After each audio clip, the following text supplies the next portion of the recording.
All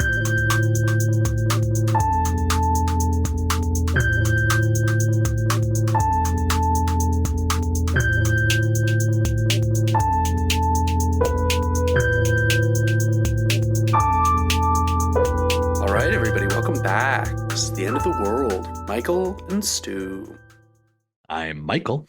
And I'm Stu. And today we are talking about The Substance. That is the 2024 film by Coralie Fargeat, which stars Margaret Qualley and Demi Moore.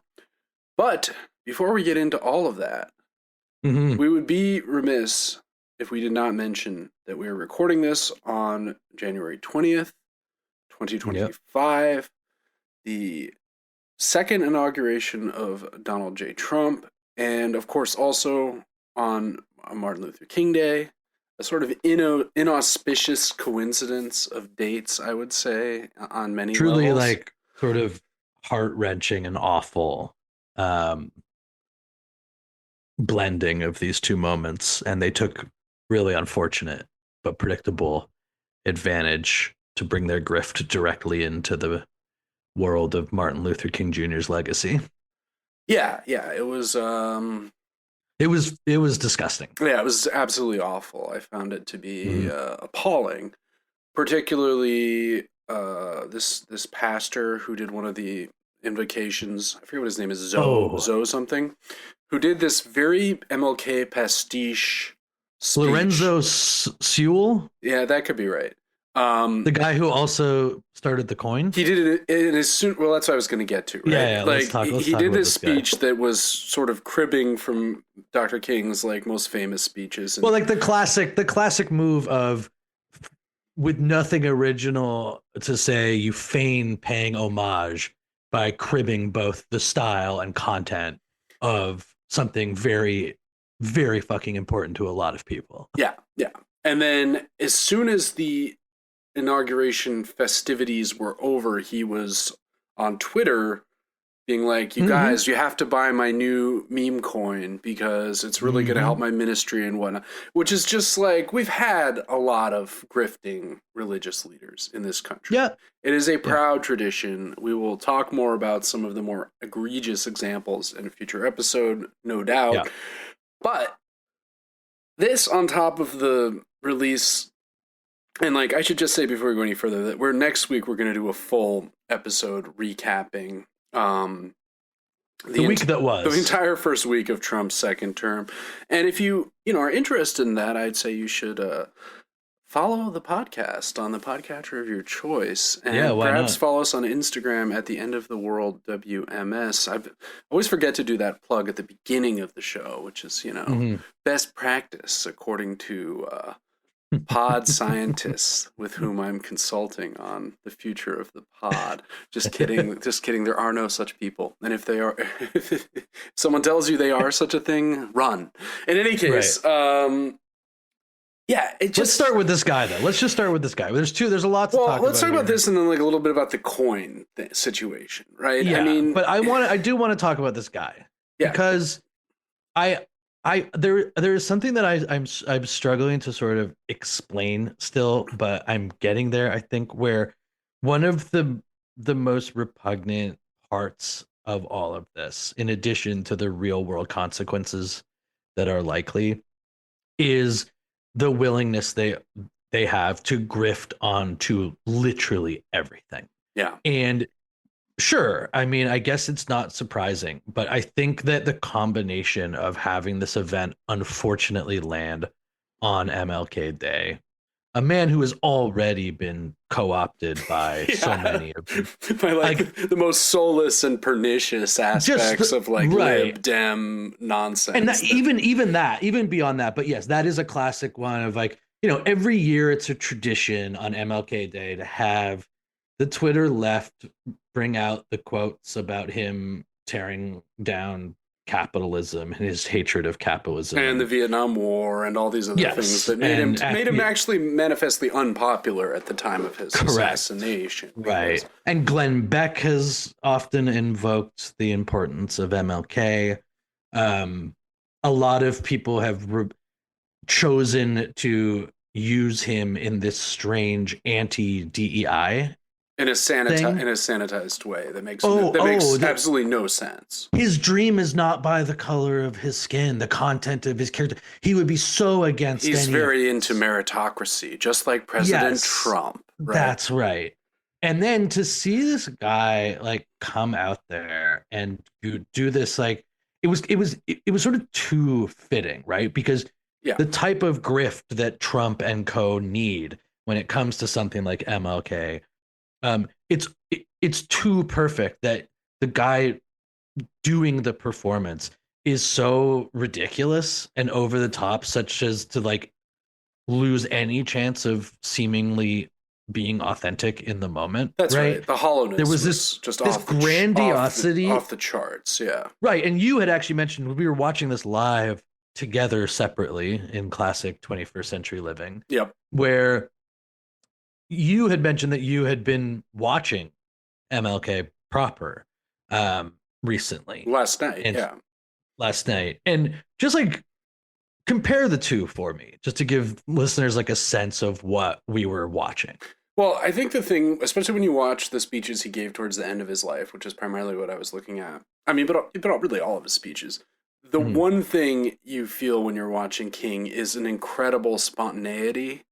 And like, obviously, you know, he's said a lot of the things he's saying before in different forms, but he's pulling these different allusions and biblical references, often with no notes at all, just kind of out of himself in this way that feels incredibly powerful, but also almost like a great improvisation or a great, you know, the way a great actor or a great musician can just kind of transform themselves in that moment where, and honestly, I mean, he's a preacher. It's like divine inspiration. You feel like you can sense like the spirit going into him and moving him, and his rhetorical prowess is real and completely earned in the moment. And it's and not. Then what would you say about this guy? Well, this is just the incredibly hollow echo of the sort of most superficial aspects of Dr. King's style, right? Where, and I guess that's what I'm getting. That's what I'm getting to. Is that like that's why it seemed like a perfect encapsulation of this entire endeavor. Is that there's this sort of obviousness of the grift now that is so it's almost surreal to just like see it right in front of you in every possible way, whether it's this guy doing some sort of pocketbook MLK while like celebrating the inauguration of this guy who is going to do horrific things to marginalized people. Really sort of sunk me in a dark way for early afternoon. Well, I was suppressing the fact that it was even happening. I wasn't. I forget what I was. That's a better strategy, maybe. I was doing something else, and then you texted me some lines. Oh, I'm sorry. No, it's fine. I mean, for the show, we definitely should be watching things like this. But at the same time, I was like, "Oh, right, yeah, that's happening now." So I put it on YouTube or whatever. And yeah, it was horrible. Another thing, just that I really noticed, is the way the right has now completely usurped the claim to be the party that cares about meritocracy. Feels incredibly hilarious, right? Yeah. It's like, you know, I'm the one who cares about meritocracy, and that's why my son Baron will be advised. You know, will be emperor in 2028. It's just like, what are we doing here? Like, Well, that's the thing. And so let's talk about the stuff just before the inauguration, before we move on. But no, please. Talking about the idea of the almost like transcendent openness of the grift now, right?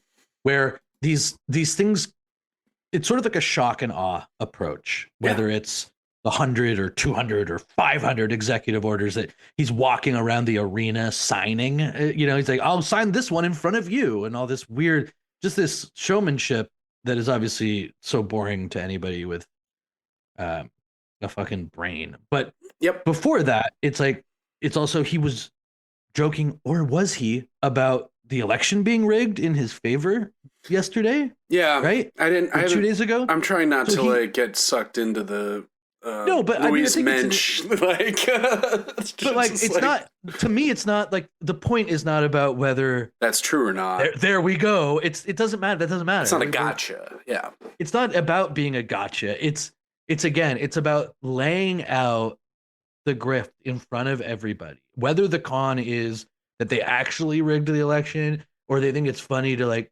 we're in this constant like troll universe now. Yeah. That even the head of state, who's I have no expectations for, like, can't resist the lulls that, like, that's now reality, is so confounding.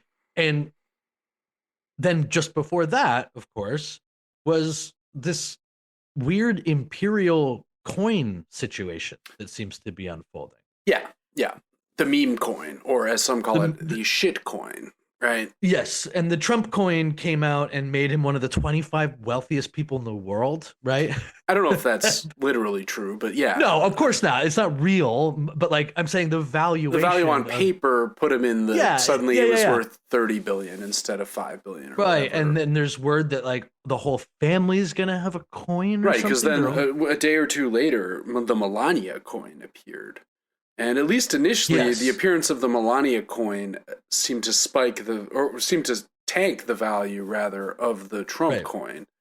And then a day later, or 2 days later, it was Friday that he said it, and then the weekend. You get to Monday, and we're in this world now where, like, hours have passed, mere hours, and the pastor who's doing the garbage, it has his own coin, MLK impression, has his own coin that he's hawking online. Like, hawking, is this just an appropriate word? Because, as we know, it was this exact thing that felled one of our greatest soldiers, the Hawktua girl.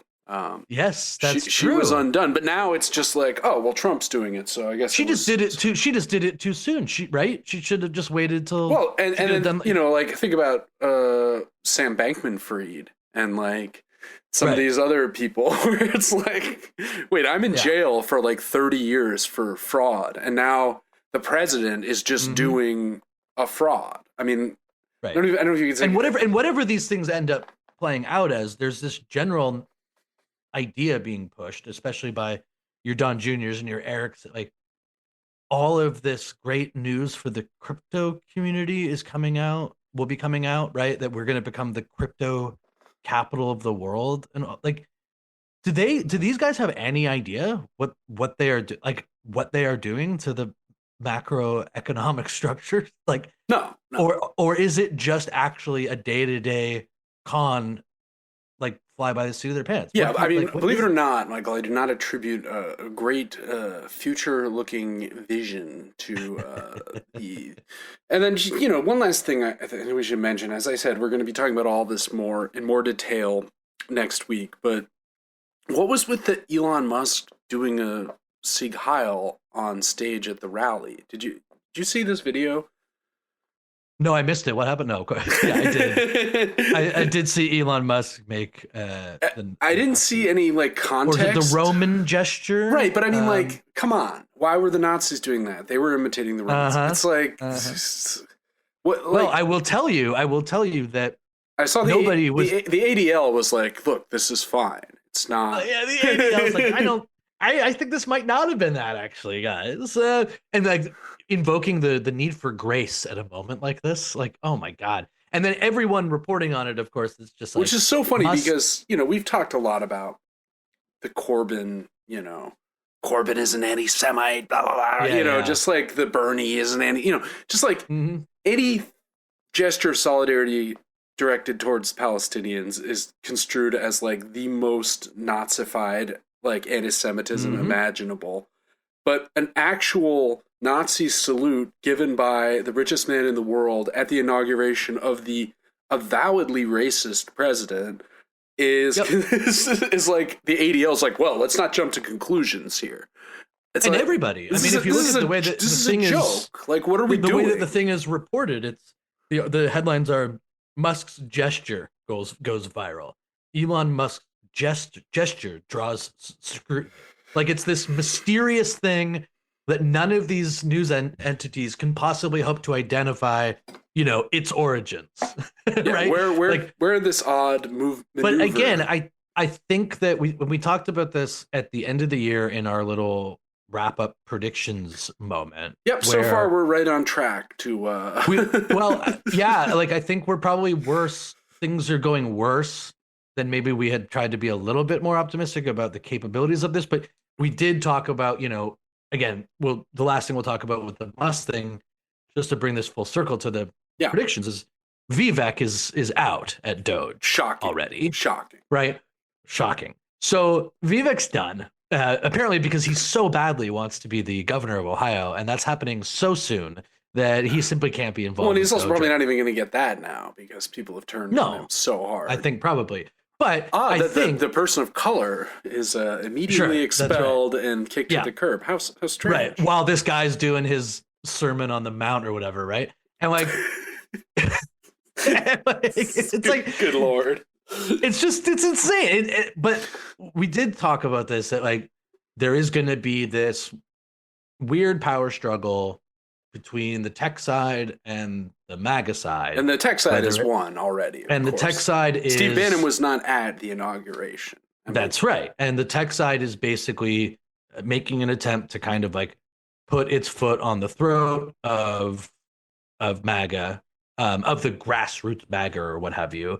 And on top of that, it's the Musk thing to me fundamentally is a statement of invincibility, right? Yeah. Like we never it's mind the equivalent of his I'm going to go and shoot someone on Fifth Avenue and they won't arrest me, as Trump famously said he could. That's do. right. Right. Yeah. That's right. And the question will become, I think, if Trump is comfortable with the idea that at his inauguration, where he is supposed to be the center of attention, if the major story and takeaway is Musk's Nazi salute, if eventually that grates Trump, right? This guy got a White House, a government email address. He's working out of the West Wing. Yep. You seen this? I have. And this will be sort of a very interesting tell. And to me, there's no like confusion or surprise then in retrospect, as we've seen this unfold, that the coin thing came right before they stepped into office, right? It all feels like of a piece, that there's a sort of ceding to that wing of America. Well, and I mean, literally Trump is now above the law, like for the next 4 years. My point is that I think basically the wager they're making is if they say yes to crypto and say yes to tech and give them all of this power, the trade-off is massive control of the informational systems that exist outside of legacy media. Yep. And inside, for that matter. Jeff Bezos is at the inauguration. He owns the Post. Right, Washington Post. And so that, to me, probably presents the gravest danger. Yeah. Right? That the way that their actions are going to be portrayed online and otherwise, with these people basically making this trade of complete deregulation of this industry, tech, crypto writ large, in exchange for a free pass to do many of the excesses that we feared may come to pass. That's right. And as I said for the third time, we'll get into all of this in much more detail next week, because there's some things we haven't even touched on. January 6th pardons, the WHO withdrawal. We'll get into all that next week. Yeah. We got out of the climate agreement too, thank God. Oh, yeah, that was really something we were adhering to. So that was weighing us down to Mars. Next stop, Mars. Oh my God.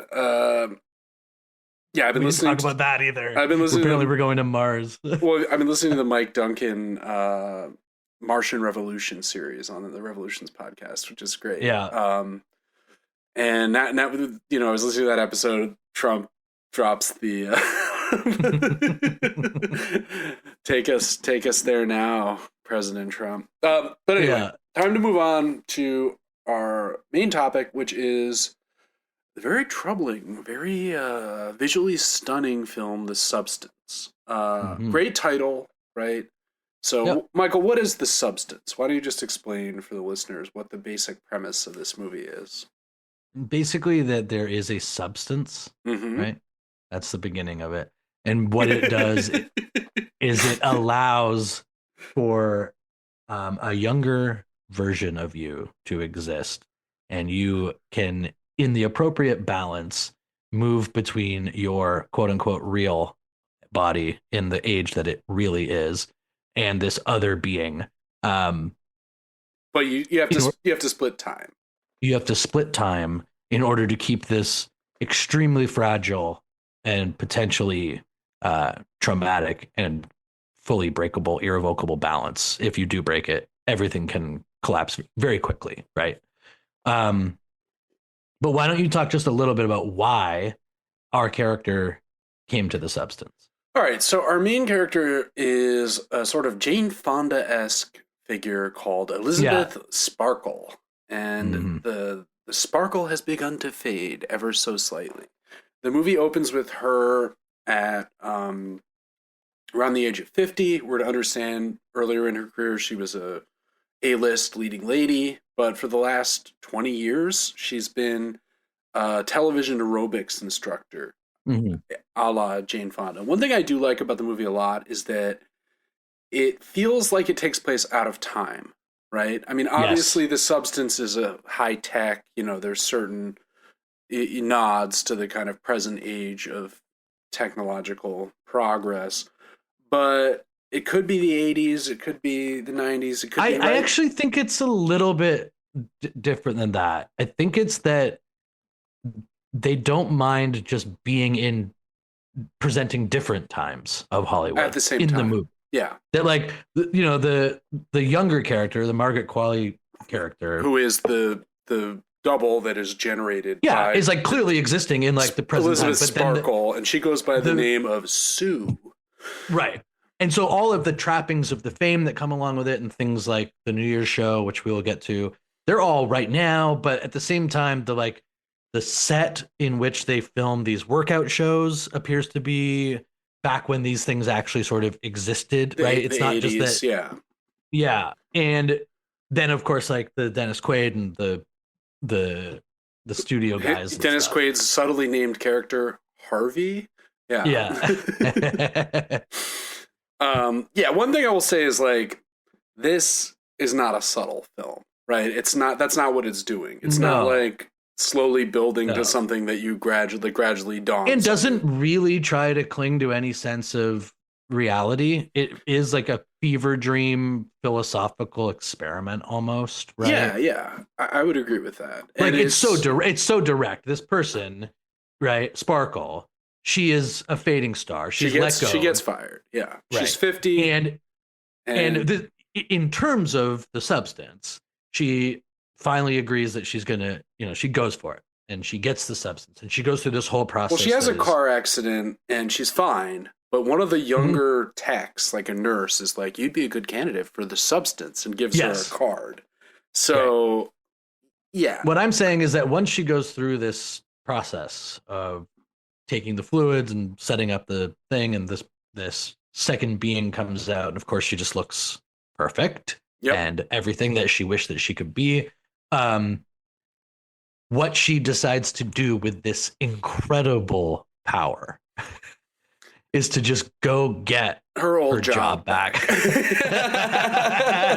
And I usually with movies like this, that's the type of thing on this podcast that I will point out and be like, come on, who is gonna go and like go back to work? The world's your oyster. You can do whatever you want. That's right. You look like that now. You've got energy of why someone are you going to try and be in a movie or something? Or just like live as a younger person again. Yeah. And like go try something new. No, instead but in this, the way that it is framed, it works so well that it is all contained within this very narrow purview of Elizabeth Sparkle's life, in that like one would assume that she was more popular and doing more interesting things before she was the workout person. That's right.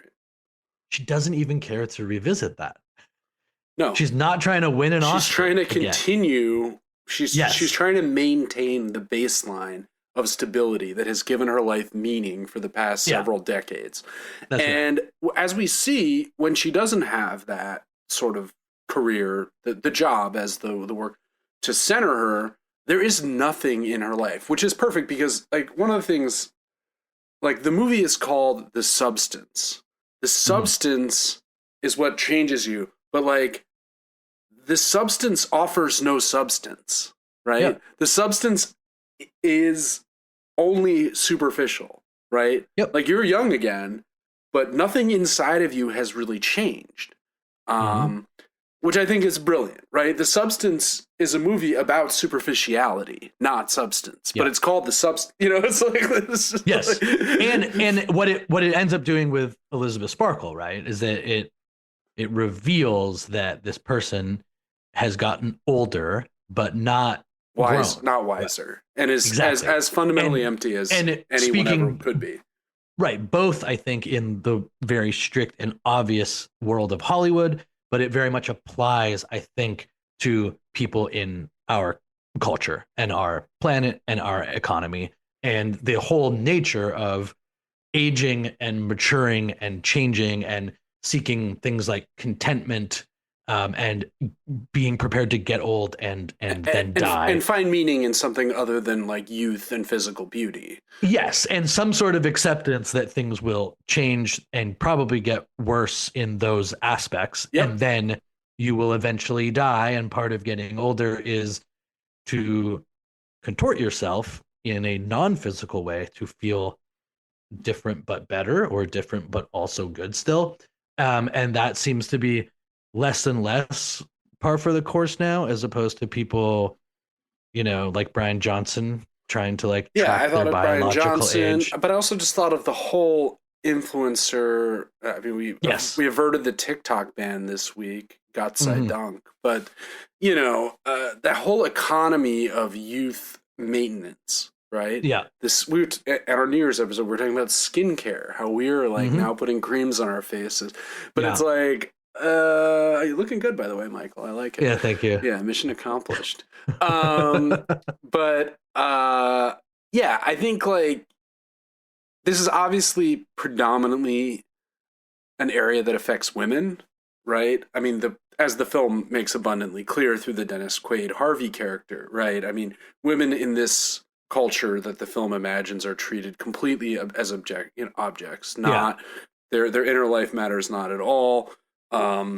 The film is very clear about this, right? I mean, every scene there are these women in the background with their, you know, their bottoms towards the camera.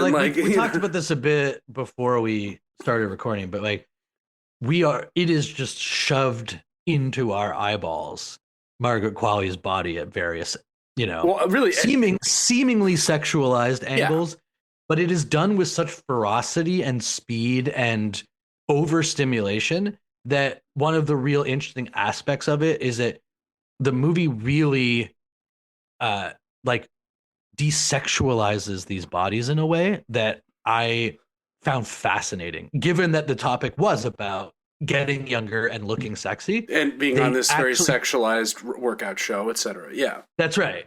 And so it's like not only so over the top, the show itself, the actual shots are so it's like body horror, but it's just like you're just never mind the gore parts that we'll get into. Right. I'm talking about the non-gore. The first element, 3/4 of the film is itself just like kind of a Margaret Qualley and Demi Moore both looking amazing, like in their. I mean, Demi Moore's character is 50 in this. Demi Moore is 62 in real life. I mean, right. Like, and so, you know, again, like and looks 43 or something. That's another funny part of this, right? Yeah, Like the actual actress, we can talk about this, but like that she's actually gone through all kinds of work to make sure she doesn't look 62. Yeah, of course. Right? Yeah. Which is fine. I mean, including just like staying in shape. Like working out constantly. Part of staying in, yes. Part of this is that this whole generation of Hollywood got access to so much money, and put it sort of in the way that, you know, when you were a kid, you would think that like Michael Jordan was the most amazing specimen and professional athlete. And then as you get older, you start to realize like the level of commitment to the body that the next generations had is so far and above guys like Jordan or what guys. Well, certainly the guys that Jordan was playing against, like cryobaric chambers. Yeah, but this guy was going out drinking, smoking cigars, gambling. These guys have personal chefs on staff, full-time nutritionists. They got the chambers, the blood flow stuff, the saunas, the cold plunges. Sure. They're at a level, and that's what's happened as well with, I think, actors and actresses, right? Is it like they pour everything, and sure, they probably work hard at exercising because they have all the time in the world to take care of their bodies, but everything that's going into their body, right? Every Botox, every single piece of work that they can get done. And then she plays this character. And by the way, in my mind, like, plays it amazingly. I think she's absolutely fantastic. Oh, Demi. What did you think? Yeah. Oh, yeah, incredible. Best performance of her career. And has well, I don't know. A Few Good Men, I really did fall in love with. What about G.I. Jane? A movie near and dear to my heart. Few Good Men is even better, you think? All right. Just like the earnest, like overeager, sentimental internal affairs lawyer. Okay. Perfect. Okay. So before we talk about the sort of what happens in the climax of the film, I just want to mention a couple themes I notice.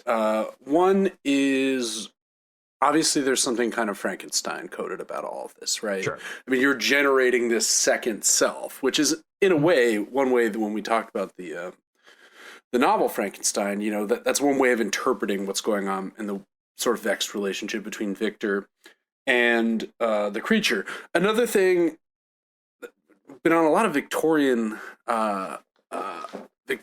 lit chat lately, and I couldn't be happier. But happy for you. Well, no, for you, with you too, though. I mean, we were talking about the famous Sherlock versus Dracula debate. A Sherlock expert that touched a nerve. Chimed in on one of our Instagram shorts, or YouTube shorts.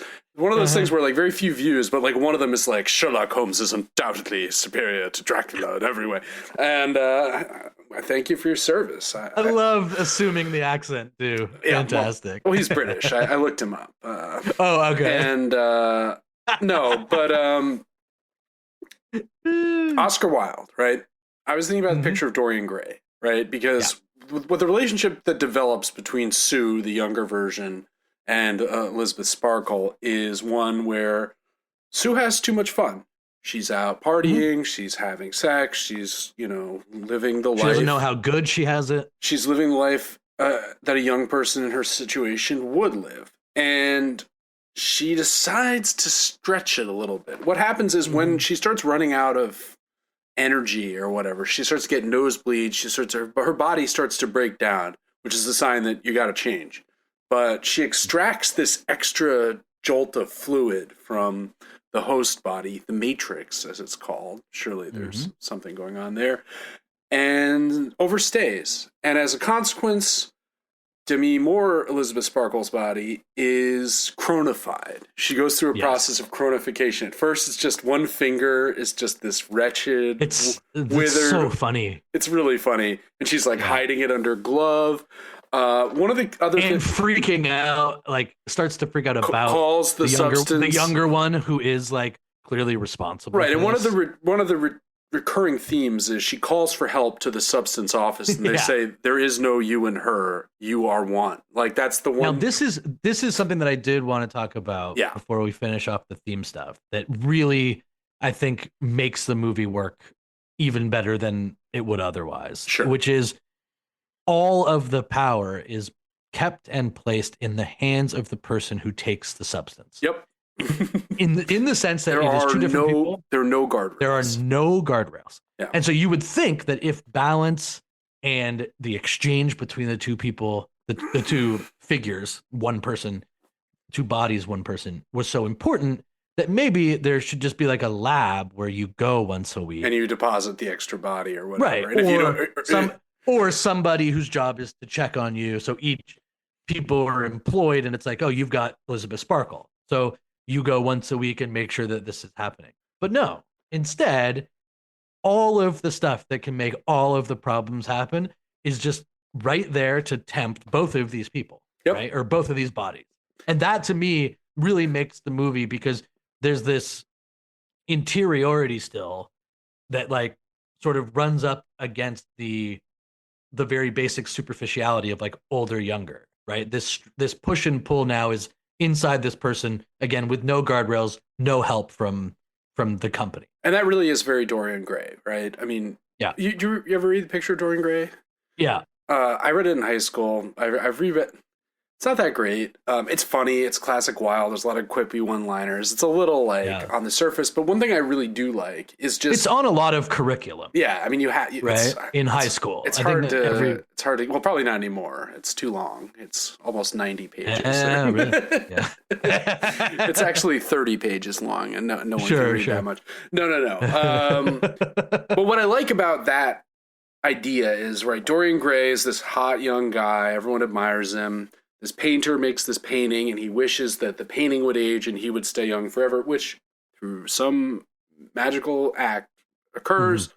But as the painting ages, as he does more and more debauched and horrible things to other people, it like liberates him to be as bad as possible. Like there is, which is essentially what happens in this film too, right? Like as she ages because the younger version, Sue, continues to abuse this dynamic, while she continues to abuse her older body, is one way we can think of it.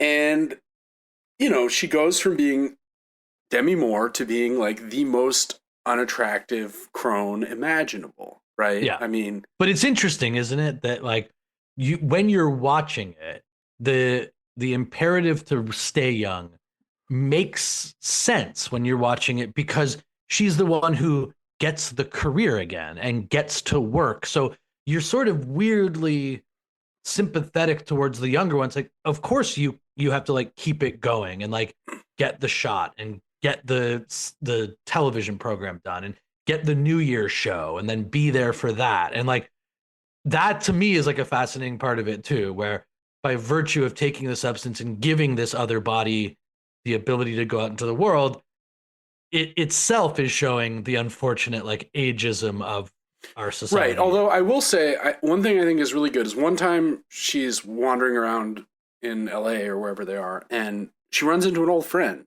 a kind of Ned Ryerson-esque character from Groundhog Day. It's not the same actor, but and he's like, Lizzie Sparkle, remember me? I'm Fred. Like we went to high school together. We were in Mrs. Blah blah blah. And and this guy's just nice. He's like, gosh, you're still just the prettiest girl in the world. Like, blah, blah. He's like very wholesome. And he's like, well, here's my number, And she actually, early on in her experiments with the substance, I think it's after the finger has been aged. Yeah. She makes a date with him. And she's going to go meet him. And it's like she could, as an adult. He can't believe his luck. He's thrilled. He's waiting for her. He's so excited. And she could go out into the world, what this seems to be telling us, and live a normal life as a middle-aged, still incredibly attractive woman. Right. But it's also telling us, right, her hesitance to do that is that she should be, I think, dating and sleeping with far better looking, far more attractive, far wealthier, far more powerful men. And that he's kind of the nice guy who might finish last, but he's there. So by virtue, it's almost like by default to me, was my interpretation of it. Yeah. That after that happened to her, it's like, well, I may as well go out with this guy. He's interested. Because of the crone thing, like when she starts she realizes like that's never. Yeah. I mean, I just think it's interesting because it's not as if the relationships that the younger Sue personality, because it comes to feel like two personalities. They're the same person. Oh, yeah. It's not as if she's having meaningful relationships with anyone, right? I mean, she's having the most superficial relationships with hot, right? But the guy's hot. Yeah. Yeah. But I mean, he's got a motorcycle. You know how it is. So, just moving towards the climax. But again, just quickly to talk about the exchange that you're referring to. It's like, what's so interesting about the premise is that the older version, so Sparkle, doesn't get to like feel Sue's life. Yeah. So it's interesting because it's like, on the one hand, there's this imperative to stay younger, to reclaim the career, to have sex with the hot guy with the motorcycle. But then like, you're back in your old Elizabeth Sparkle doesn't like the physical body Elizabeth Sparkle is not like feeling that transposition. Yeah. She's not like she has access to the memories, but the memories don't have a seat in her body in a way. So when she when she gets back, she can kind of like vaguely articulate that she like got to have hot, crazy sex with some hot dude, but she didn't actually feel it. Right. Elizabeth Sparkle. That's good. And then similarly, I think the Sue character doesn't have any real relationship with the experiences of aging that the older version goes through. And in fact, like starts to probably, I would imagine, do exactly what Elizabeth did when she was that age, which was prioritize no relationship over the career and the power of fame and the intoxication of fame. And that ultimately is to me the best part of the movie, other than what I'm sure going to talk about now, the gore, that nothing changes. She wants the exact same things, and it presents the exact same problem, and it just ages her ultimately, Sue as well, in this incredibly accelerated, disgusting way. So why don't you set up the... So basically, like, she has this big New Year's gig, and for the 3 months where she's like doing the Dick Clark Rockin' Eve, except for whatever her fictional network is, this 3 months prior to that, she doesn't change. She just keeps drawing more and more serum out of the Elizabeth Sparkle body, such that the Elizabeth Sparkle body becomes a horrific hunchback, and it's awesome. But then she goes to take more serum the day before the big New Year's show, and there's none left. She's used it all. She calls the substance people. They're like, yeah, you used it all. Like, you got to switch. It's the only way I can regenerate. And that's not good. Not going to go well. Right. Because now her body can barely, like, we see these scenes of her. She can't move her legs. Her knees are locked. Yeah. She has these horrible growths all over her. It's really... truly, the movie is a must-watch just for the visuals of this thing. Right. It is like, I watched this in the theater, and it was this experience that was, you can't, like, I spent a lot of time not quite looking.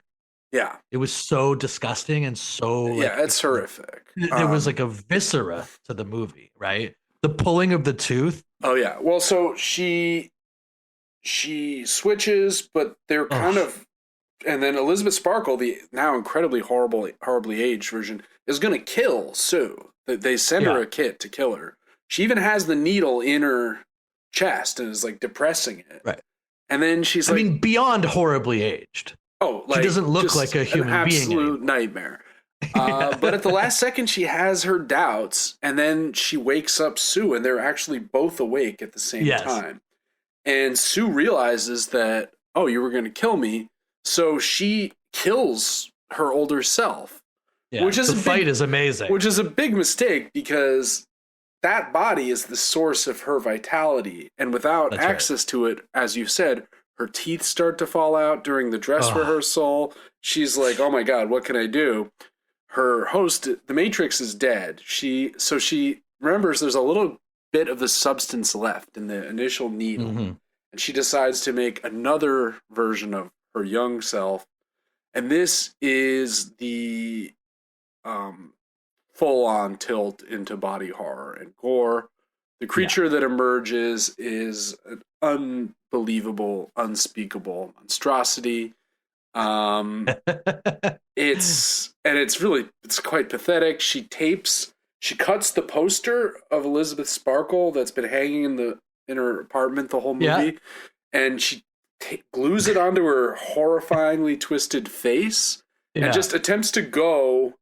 There's even a scene where she's like combing the like horrible 2 or 3 bedraggled strands of hair. It's like a full break of reality to like this notion that she might be able to get through the show.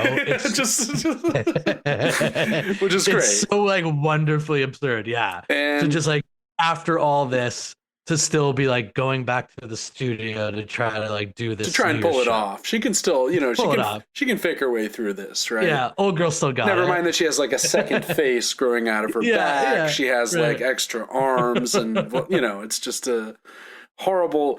So then there's the moment which a friend described to me as the Carrie moment, where she's like walking up to be on stage, thinking she's the prom queen, but in fact, she's a monster. And it's also soundtracked with Also Sprach Zarathustra, the 2001 Space Odyssey Richard Strauss theme, right? Which is a little on the nose for me. It was like, all right, I get it. Yeah. By then, I was just having so much fun. Yeah. And the painted on mask slips off as she's in front of this TV in-studio audience. Like, all these beautifully dressed dancing women are all around her, sort of Rockette style. And then all hell breaks loose. Someone's like, the monsters! This woman just starts screaming, shoot the monster, it's a freak. It's fully the Frankenstein villagers reaction.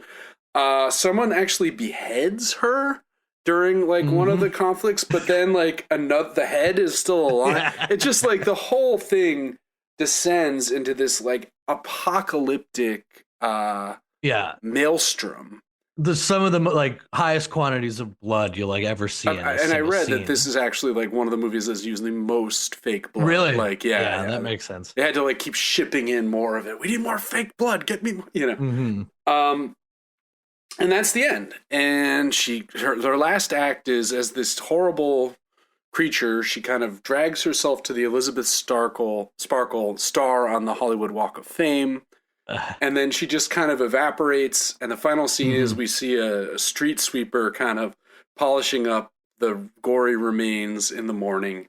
And all that's left is this sort of tattered and broken star, which is also where the film began. We didn't mention it. But so it's a meditation on aging, gender, sort of the potential to forestall our aging.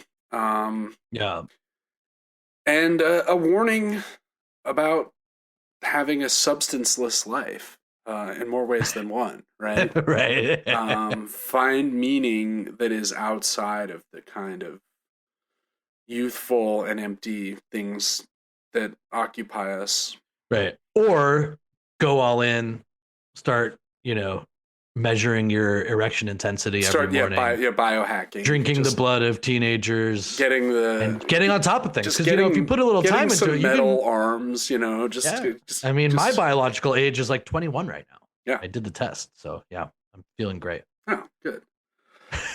Any other final thoughts about this, Michael? I'm glad you enjoyed it so much. It was good. It's a very visually striking film too. Extremely well made, great costumes. A lot there's so much compelling in terms of the gore and the horror of it that you really wouldn't even have to worry about the story. It's worth looking at. Yeah, and very little dialogue too, which is refreshing in an age of too much dialogue. So, and I read that it was like a 129-page screenplay. Did you see this? Yeah. That like there's so much description of the actual. Despite there being almost no dialogue, which is usually what takes up the majority of space. That is like a very long screenplay, considering the amount of dialogue. Yeah. All right. So as I mentioned before, if you like the show, you can follow us on Instagram at The End of the World WMS, and you can follow the podcast on the podcatcher of your choice, as I must now say. And as I also mentioned before multiple times, we'll be talking about week 1 of Trump 2. Next week, and just going over some of the policies, what they bode as far as the end of the world, as far as the future of life on Earth, as far as civilization in the United States and the rest of the world. And I'm looking forward to it. I mean, I'm not. It's terrible, but that's right. It'll be something to talk about. So that said, until then, this has been The End of the World with Michael and Stu. I'm Michael. And I'm Stu, and we'll talk to you real soon.